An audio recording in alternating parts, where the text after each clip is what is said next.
이번 시간에는 회절 그리고 해상도에 대해서 이야기해 보겠습니다.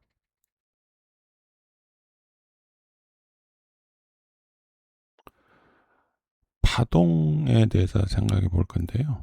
주파수의 개념도 잡아봅니다. 파동, 웨이브는 진동이 주변으로 퍼지면서 에너지를 전달하는 현상, 물결이 생긴다든가 이런 게 다 파동이죠. 근데 파동은 원칙적으로 대개의 경우 매질이 필요한 역학적 파동인데요. 그렇죠? 파동은 매질이 필요하고 역학적으로 움직임이 있는 거죠. 근데 사실은 매질 없이 전자기장으로 전파되는 전자기파도 파죠. 파동이라 볼 수 있겠습니다. 파동의 종류에는 횡파도 있고 종파도 있고요. 왜 웨이브 프런트 파면이 어느 정도 위치에 있냐, 높은 데가 있고 낮은 데가 있으면 높은 위치에 있다, 낮은 위치에 있다, 이런 게 위상이겠죠. 원운동 같은 걸 보면 각도 같은 개념이 되고요. 그 다음에 골과 골, 산과 산 사이의 거리, 파장이 있고요. 그 다음에 파장의 역수인 파수, 웨이브 넘버가 있고 주파수가 있습니다. 주파수라는 것은 원래 프리퀀시란 말은 주파수말로 이런 것도 번역이 되지만 다르게 번역될 때는 자주 있다, 빈도라고 하죠. 그래서 통계학에서는 빈도값을 프리퀀시라고 그러죠. 프리퀀시를 이제 빈도값이라고 번역하죠. 얼마나 자주 있느냐, 파동이 있으면 오르락내리락 하는 게 얼마나 자주 움직이느냐, 보이느냐 하는 게 주파수가 됩니다. 그래서 단위 시간에서 어떤 현상이 반복되는 횟수 혹은 빈도가 됩니다. 근데 대개의 경우 주파수는 시간 기준으로 어떤 현상이 반복되는 걸 이야기하는데요. 이 시간에 특별히 공간이라는 개념에서도 주파수를 생각해 보자. 사실은 공간이라는 개념에서의 주파수라고 하는 건 파장이라고 볼 수 있는데요. 공간 패턴을 갖고 생각할 때는 시간 개념이 안 들어가는 경우가 있거든요. 그럴 때는 공간 주파수를 생각할 수 있겠다. 그래서 대개의 경우 시간 주파수를 주로 이야기하는데 대표적인 단위가 헤르츠죠. 물리학자 헤르츠를 기념해서 HG라고 해서 시간 주파수 단위는 헤르츠고요. 그 다음에 공간 주파수는 우리가 익숙한 게 있습니다. 예를 들면 PPI, points per inch, 인치당 몇 포인트, 다트 per inch, 이런 거죠. 그래서 인치당 몇 다트가 적히냐, 우리 프린터 살 때 프린터 해상도가 얼마냐 이렇게 할 때 300다트, 300dpi다, 600dpi다 그런 이야기 하죠. 그럴 때 그걸 공간 주파수로도 볼 수 있겠다, 그런 이야기입니다. 그리고 주파수에서 중요한 파동과 주파수에서 중요한 것은 다른 매질로 이동할 때 파동이 A란 매질에서 B란 매질로 이동할 때 시간 주파수는 유지가 되고 바뀌는 것은 파장이 바뀌는 거죠. 그때 주파수가 유지된다는 가정이 굉장히 중요한 내용이 된다. 그렇습니다. 회절, 돌아가고 꺾인다, 그런 한자로 보면 그런데요. 디프렉션이라고 하죠. 그래서 이 회절이란 것은 원래 그 파동이 전달되지 않을 것이라고 생각했는데 전달된다는 의미를 담고 있는데요. 이것은 호이겐스의 원리, 이게 크리스티안 호이겐스, 네덜란드 사람이죠. 홀랜드 화란 사람인데, 이걸 우리 이전에 학교 다닐 때는 호이겐스라고 배웠는데 이거를 영어식으로 읽으면 후이겐스가 되겠죠? 후이젠스가 되려나요? 어쨌든 일단 호이겐스라고 하겠습니다. 이전에 호이겐스라고 배워서 오가 없는데 그렇게 발음을 하는데, 이 호이겐스가 파동에서 업적을 좀 남겼고요. 그 다음에 호이겐스가 원리를 좀 더 심화해서 용수철 진자를 이용한 시계를 발명했다고 하죠. 그래서 이전에 기계식 시계가 처음에 만들어진 게 호이겐스 때부터다, 그런 말이 있습니다. 어쨌든 호이겐스의 원리는 파면의 모든 위의 점은 새로운 파원이 전파원이 될 수 있다. 그리고 그러니까 파의 원인이죠. 파의 시작점이 되고 파면 파동 위에 있는 모든 점들이 파의 시작점이 되고 그 파의 시작점에서 만들어지는 파동이 사방으로 뻗어나갈 텐데 그 전파원에서 파동이 전달되고 그 파동의 위상이 똑같은 점을 연결하면 다음 파면이 된다. 그래서 모든 점은 파원이 될 수 있기 때문에 파동의 시작점이 될 수 있기 때문에 장애물이 있더라도 파동은 장애물을 통과하고 그리고 파동에 반사파도 생길 수도 있고 장애물 통과한다는 것에 또 하나는 회절 현상도 나타나는 그런 것이 된다. 그 기본 원리는 호이겐스의 원리다. 그래서 회절이죠. 회절 같은 경우에 대표적으로 이제 보여주는 것 중에 학교 다닐 때 단일 슬릿, 이중 슬릿 이런 거 배우는데요. 가장 간단한 단일 슬릿 보면 여기 파동이 지나가는데 여기 막혀 있는데 조그만한 슬릿으로만 파동이 전달된다고 했을 때 예를 들어 파동이 직진한다고 생각하면 이렇게 해서 이 슬릿 모양만 여기 슬릿이 뚫린 요 부분만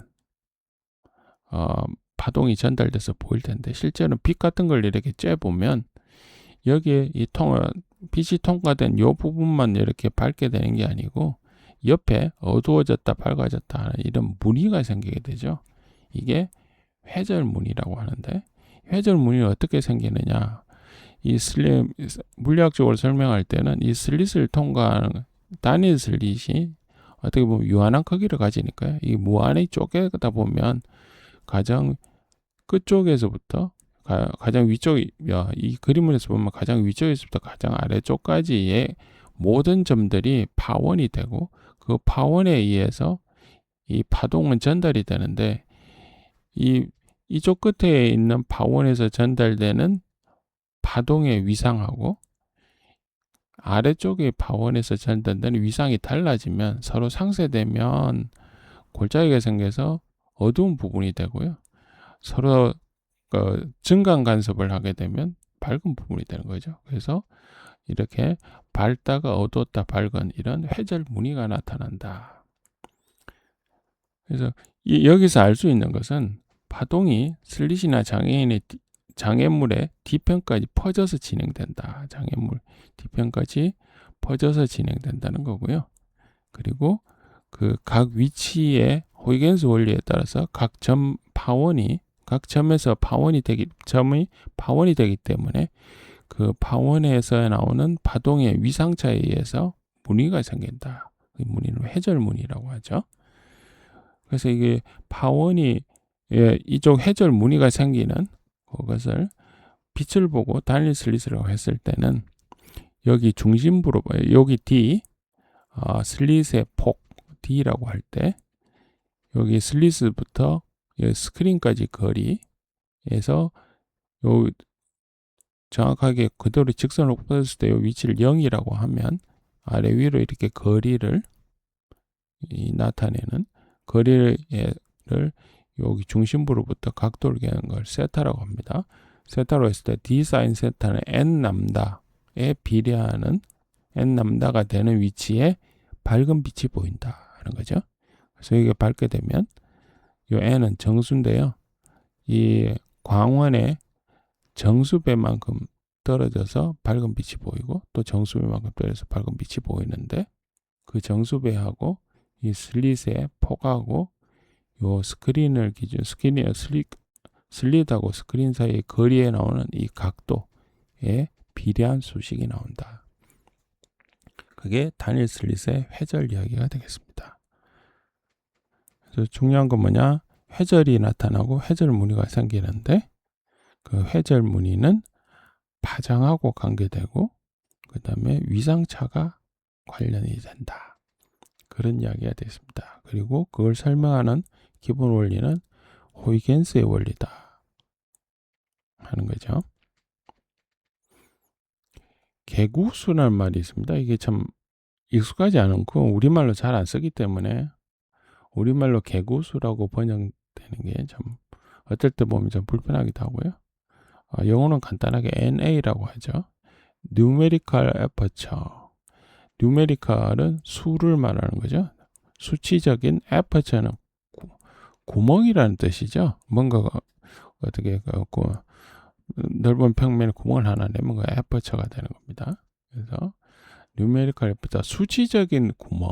그래서 개구 열려 있는 구멍이라는 뜻이죠. 개구. 그래서 열려 있는 구멍의 숫자. 그래서 개구수라고 그렇게 번역을 합니다. 어쨌든 numerical aperture라는 개념인데 numerical aperture는 뭐냐면 빛을 얼마나 넓은 각도로 받아들이거나 직광할 수 있는지를 나타내는 수치다. 무슨 말이냐면 앞서 이야기했던 다니엘 슬릿을 보면 다니엘 슬릿을 지난 빛이 사방으로 퍼져나가서 회절이 되겠죠.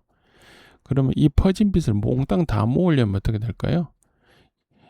이쪽 슬릿 기준으로 오른쪽에 있는 모든 면을 다 커버를 할 수 있으면 완전한 상태가 되겠죠. 그래서 이쪽 거리에 비해서 이쪽 끝 전체 끝까지를 다 하는 것, 그게 numerical aperture가 됩니다. 그래서 numerical aperture는 n은 매질의 굴절률인데요. 공기나 진공이나 보면 n이 1이 되고요. sin 세타는 0에서부터 1까지 값을 가지죠. 그럼 sin 세타가 90도면 어떻게 될까요? 이 끝으로 되잖아요. 이거 완전히 둘러싸는 모양이 되겠죠. 무한히 큰 위쪽, 무한히 큰 아래쪽 다 포함해서 전체를 커버하면 NA가 매질 값이 나오는 거죠. 매질의 굴절률이 나오는 거죠. 공기라고 보면 N이 1이니까요. 무한히 큰 스크린이 있으면 회절 무늬가 나타나는 무한히 큰 스크린이 있으면 NA가 1이 되는 겁니다. 그러니까 빛의 모든 회절가 된 빛을 모두 받아들일 수 있는 게 NA 값이 1인 게 되고요.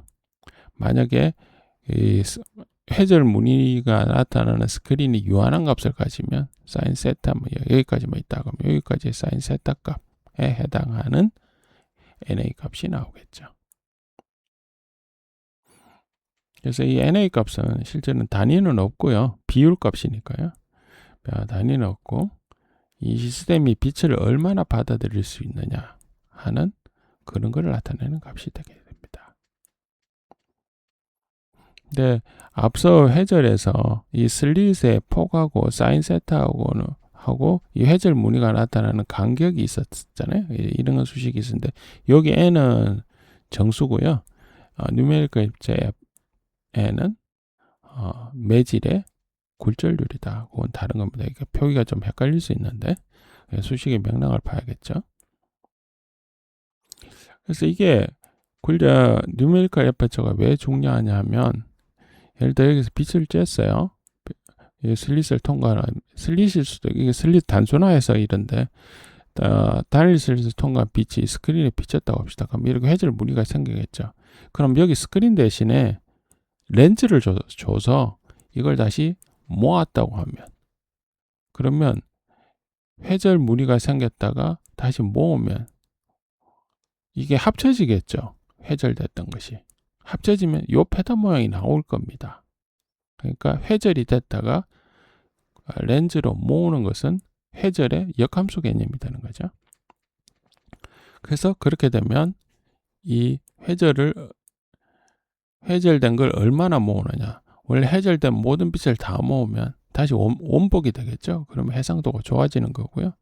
일부만 모은다. 그럼 해상도가 약간 떨어질 수 있겠죠. 그대로 요 패턴 모양이 재현이 안 될 수 있을 겁니다. 그래서 이 어떤 패턴이 있고 패턴에 빛을 통과시키고 그것을 렌즈로 모아서 다른 어떤 판에 이미지를 구현을 하면 요 모양이 그대로 전달되느냐 안 되느냐 그런 이야기 할 수 있겠죠. 그래서 이게 제대로 전달되는 이 렌즈 관련된 이 시스템의 능력 이런 거를 해상도라고 합니다. 그래서 해상도는 이렇게 광학 시스템에 렌즈 관련된 해상도가 있을 수 있고요. 렌즈나 이 렌즈를 포함한 광학 시스템 전반적인 거에 이야기할 수 있고요. 컴퓨터 화면의 디스플레이 같이 이런 것들이 이미지가 화면에 구현된 이미지가 얼마나 정밀하게 표현될 수 있는가 나타내는 그런 지표로 해상도를 이야기합니다. 보통 이제 픽셀 수가 해상도가 되는 게 픽셀 수하고 해상도 관계가 생기겠죠. 다른 한편으로는 카메라나 이미지 센서 같은 경우에는 그것이 얼마나 그 피사체를 잘 관찰해 가지고 보여줄 수 있느냐, 그게 이제 해상도인 거죠. 앞서 이야기한 슬립 패턴이 있고 회절이 생겼다가 렌즈로 집속해서 다시 새로운 이미징을 재현할 때, 그때는 이 패턴을 통과한 빛의 파장하고 뉴메리컬 에퍼처 사이의 관계식에서 해상도가 어느 정도 결정이 된다. 시스템에 따라서 기본적으로 람다 빛의 파장 나누기 뉴메리컬 에퍼처의 비율인데, 여기에서 곱하는 수는 시스템을 잘 구성하는 데 따라서 2가 되기도 하고 1점 얼마가 되기도 하고 다양하게 만들 수는 있습니다. 어쨌든 전체적인 것은 파장하고 뉴메리컬 에퍼처의 비율에 비례하는 모양새가 나타난다.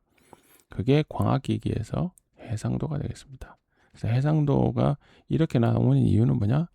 패턴에서 회절이 생겼는데 이 회절이 이 패턴의 모양을 광해에서 회절 무늬가 생기면 그 패턴 그 회절 무늬가 이 광해 에너지를 다 전달하면 회절 무늬 전체가 될 텐데, 렌즈의 크기나 이런 거는 한계가 있으니까 일부분만 모아서 집속하기 때문에 NA에 관계된 해상도가 나올 수 있다.